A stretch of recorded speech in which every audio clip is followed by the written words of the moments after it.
민수기 16장 1절부터 11절 말씀입니다. 이스알의 아들 고라가 반기를 들었다. 그는 고앗의 손자이며 레위의 증손이다. 엘리압의 아들인 다단과 아비람, 그리고 르우벤의 손자이며 벨렛의 아들인 온도 고라와 합세하였다. 그들이 모세를 거역하여 일어서니 이스라엘 자손 가운데서 250명의 남자들이 합세하였는데 그들은 회중의 대표들로 총회에서 뽑힌 이들이었으며 잘 알려진 사람들이었다. 그들이 모세와 아론에게 대항하여 모여서 항의하였다. 당신들은 분에 넘치는 일을 하고 있어. 온 회중 각자가 다 거룩하고 그들 가운데 주님께서 계시는데 어찌하여 당신들은 주님의 회중 위에 군림하려 하오? 모세가 이 말을 듣고 땅에 엎드려 기도하고 나서 고라와 고라가 데리고 있는 모든 사람에게 이렇게 말하였다. 내일 아침에 주님께서는 누가 하나님께 속한 사람이며 누가 거룩하며 누가 그에게 가까이 나아갈 수 있는지를 알려주실 것이요. 주님께서는 친히 택하신 그 사람만을 주님께 가까이 나오게 하실 것이요. 이렇게 하시오. 당신들 고라와 고라가 데리고 있는 모든 사람들은 향로를 가지고 나오시오. 내일 주님 앞에서 그 향로에 불을 담고 거기다가 향을 피우도록 하시오. 그때에 주님께서 한 사람을 택하실 것이요.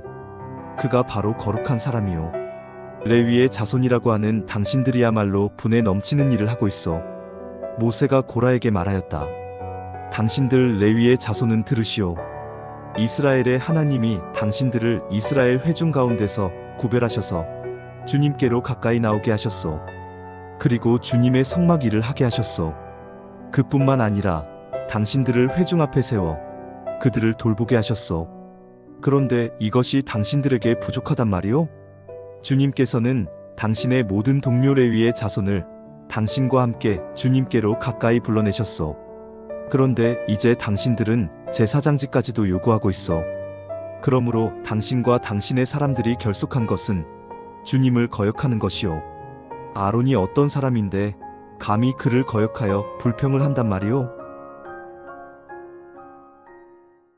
네, 샬롬. 오늘도 말씀 앞에 나오신 여러분들을 축복합니다. 여러분들은 억울하고 또 화가 날 때 주로 어떻게 행동을 하시나요? 억울하고 화가 나는 그 순간에 그냥 화를 표출하시거나 어떤 그 감정에 따라서 행동을 하시는 편이신가요? 아니면 그냥 좀 참고 넘어가시는 편이신가요? 저는 상황에 따라 좀 달라지기는 하지만 주로 좀 참고 넘어가는 편인 것 같습니다. 참는 게 이기는 거다라는 그런 말들도 있다시피 참는 게 뭐 더 좋다라고 하지만 꼭 좋은 것만은 아닌 게 그런 불편하고 또 화가 나는 그런 감정들이 쌓여지다 보니까 또 그런 감정들이 제 자신을 좀 갉아먹을 때가 있더라고요. 그러니까 해결되지 않은 그 감정들을 속으로 막 삭히다 보니까 오히려 더 그 상황은 곱씹게 되고 그런 상황들이 제 마음을 좀 곪게 만드는 때도 있는 것 같습니다. 그렇다고 또 그러면 순간순간마다 화를 내면 괜찮을까?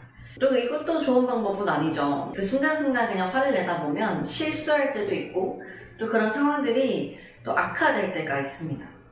그렇다면 우리는 우리에게 닥치는 이런 억울하고 또 화가 나는 순간에 어떻게 해야 할까요? 오늘 이스라엘의 위대한 지도자였던 모세에게서 그 답을 찾아보고자 합니다. 오늘 본문의 상황을 보면 레위 지파의 고라 자손을 비롯하여 르우벤 자손의 다단과 아비람, 온이 당을 짓고 지휘관 250명을 대동하고 모세를 대적하여 일어납니다. 3절에 보니 그들이 모여서 모세와 아론을 거슬러 그들에게 이르되 너희가 분수에 지나도다. 회중이 다 각각 거룩하고 여호와께서도 그들 중에 계시거늘 너희가 어찌하여 여호와의 총회 위에 스스로 높이느냐고 이야기합니다. 모세 아론을 반역하여 일어난 이들이 하는 말이 무엇입니까? 모세와 아론의 리더십을 인정할 수 없다는 것입니다. 모두가 하나님의 거룩한 백성들이 아니냐, 너네만 하나님이 거룩하게 하신 자들이 아니다라는 것이죠. 모세 아론이 자신들이 봤을 때는 그 자신들에게 행하는 그런 모든 일들이 그래서 분수에 맞지 않을 뿐더러 모세와 아론은 이스라엘 위에 스스로 높아진 자들이다라는 생각이 이들 안에 가득하였기에 이러한 말을 지금 하고 있는 것입니다. 그렇다면 이러한 반역을 주도한 고라와 다단과 아비람 그리고 온이 모세와 아론의 리더십을 인정하지 않고 대적한 이유가 무엇일까요? 먼저 반역을 주도한 고라라는 인물은 고앗 자손입니다. 고앗 자손 중에는 모세와 아론도 있죠. 그래서 이런 저항으로 봤을 때 고라는 모세와 아론의 친사촌으로 볼 수 있습니다. 그런데 하나님께서는 이 제사장 직무에 대해 레위 지파 전체 혹은 이 고앗 자손 전체가 아니라 오직 아론의 지파에게만 허락하였습니다. 그러니까 같은 고앗 자손이어도 아론의 후손이 아니면 제사장의 직분을 맡을 수 없었다는 것이죠. 그러니 고라가 볼 때 자신도 모세와 아론처럼 똑같은 고아 자손으로서 정치적으로나 종교적으로나 이 지도자가 될 자격이 충분하다고 생각을 했던 것 같습니다. 그래서 나도 한번 모세와 아론처럼 리더자가 되고 또 제사장이 되고 싶다라는 이런 생각을 가지고 반란을 깨했던 것이죠. 이 고라 자손의 반열대에 함께 가담했던 르우벤 지파 출신의 다단과 아비람 그리고 온은 자신의 조상인 르우벤의 실수를 통해서 자신들의 가문의 명예와 지위가 실추된 것을 회복하기 위해서 고라 자손의 반열계에 가담했던 것으로 보입니다. 르우벤의 실수라 하면 이 야곱, 자신의 아버지였던 야곱의 첩이었던 비라와 동침한 일이죠. 이것으로 인해서 르우벤은 장자였지만 이 장자라는 어떤 타이틀을 좀 잃게 됩니다. 또 이들과 함께했던 250명의 지휘관들은 각 가문에서 상당한 권력을 가진 유능한 인사들이었습니다. 그러나 모세와 아론의 등장 이후로 이들 역시 자신들의 권력을 제대로 행사하지 못하게 되죠. 모세와 아론의 이런 리더십에 복종해야 했던 250명의 지휘관들 역시 이 모세와 아론에게 불만을 품고 또 이런 불만들이 축적되어서 이 고라의 반란에 함께 동조했던 것으로 보입니다. 즉 이 반역자들, 이 모세와 아론에게 대적하여 일어났던 이 고라와 또 르우벤 지파의 자손들과 250명의 지휘관들은 이 모세와 아론이 자신들 위해 군림하며 월권을 하고 있다고 생각했던 것입니다. 그리고 자신들의 이익에 따라 고라는 아론과 그의 후손들에게만 부여된 이 제사장직, 그것을 통한 어떤 종교적 통솔권을 탐냈고 르우벤 지파의 다단과 아비람은 모세의 지휘권을 욕심냈던 것으로 보입니다. 나머지 250명의 지휘관들 역시 모세와 아론의 어떤 그 두 명의 어떤 독재적인 리더십이 아니라 자신들도 그런 통치력을 좀 발휘하고 싶었던 욕심이 있었던 것이겠죠. 그런데 여러분, 이들이 말하는 반역의 이유들은 사실 모두 타당하지 않습니다. 왜 그럴까요? 여러분, 모세가 스스로 이스라엘의 리더가 된 사람입니까? 고라 자손과 이 반역자들은 이 모세와 아론이 스스로 이 이스라엘 총회, 여호와의 총회 위에 섰다고 얘기하지만 그렇지 않습니다. 모세는 자신을 부르시는 하나님께 자신의 연약함을 호소하며 그 리더의 길을 가지 못하겠다고 몇 번이나 부인했던 인물이었습니다. 그런 모세를 하나님께서는 친히 부르시고 이스라엘의 리더로 세워주셨습니다. 또한 아론을 모세의 동역자로 부르시어 모세와 아론을 통해 출애굽의 역사를 이루셨죠. 그러니 이 모세와 아론은 스스로 높아진 사람들이 아니라 하나님께서 세우신 자들이라는 것입니다. 여러분, 또한 이런 모세와 아론이 감당해야 했던 지휘자, 리더자로서의 일들은 그렇게 쉬운 일은 아니었습니다. 60만 명이 넘는 자들을 통솔하여 인도해야 했던 모세와 아론이 져야 했던 이 책임감과 무게감, 또한 리더로서 견뎌야 했던 백성들의 원망과 고독함을 생각할 때 그것을 우리가 감히 상상할 수 있을까요? 아마 이러한 것을 미리 예측했기 때문에 모세가 그토록 하나님께서 자신을 리더로 부르셨을 때 그 3번 정도를 계속 고사했던 것이 아닐까 생각이 듭니다. 그럼에도 불구하고 모세는 하나님께서 이스라엘 백성들이 원망할 때 이스라엘을 진멸하시겠다 말씀할 때마다 하나님께 부르짖으며 이 이스라엘 백성들을 사랑하는 마음으로 자신의 생명도 아끼지 않고 하나님께 이스라엘들의 구원을 구했던 참된 리더자였습니다. 그러나 이러한 이들의 희생과 헌신, 무엇보다 하나님이 친히 이들을 부르셨다는 이러한 모든 것들을 무시한 채 반역을 깨했던 자들은 오직 자신들의 서운함과 불평, 원망의 조건들만 내세웠던 것이죠. 중요한 것은 이처럼 자신의 친척과 또 다른 지파의 형제들과 또 250명이 넘는 자들이 자신을 향해 대적하였을 때 모세가 보인 반응입니다. 그것이 4절에 이렇게 기록되어 있습니다. 모세가 듣고 엎드렸다가 그간 자신이 이스라엘 위해 수고했던 수고와 헌신 또 이들을 위해 중보하며 달려왔던 시간들을 생각할 때 이 정도로 모세를 반역하여 많은 일들이 일어났다면 모세는 당장 화를 내고 분노하며 자신들의 측근들을 통해 이 반란에게 했던 자들을 죽여버렸어도 마땅했을 것입니다. 모세가 이 리더로서 이 전체 이스라엘 자신의 리더로서 이들을 심판했어도 무관했다는 것입니다. 무엇보다 자신의 친척인 고라에게 느꼈던 이 배신감과 분통함은 말로 다 할 수 없었겠죠. 그러나 모세는 어떻게 합니까? 화를 내거나 이들에게 직접적인 어떤 행동도 하지 않고 하나님께 엎드립니다.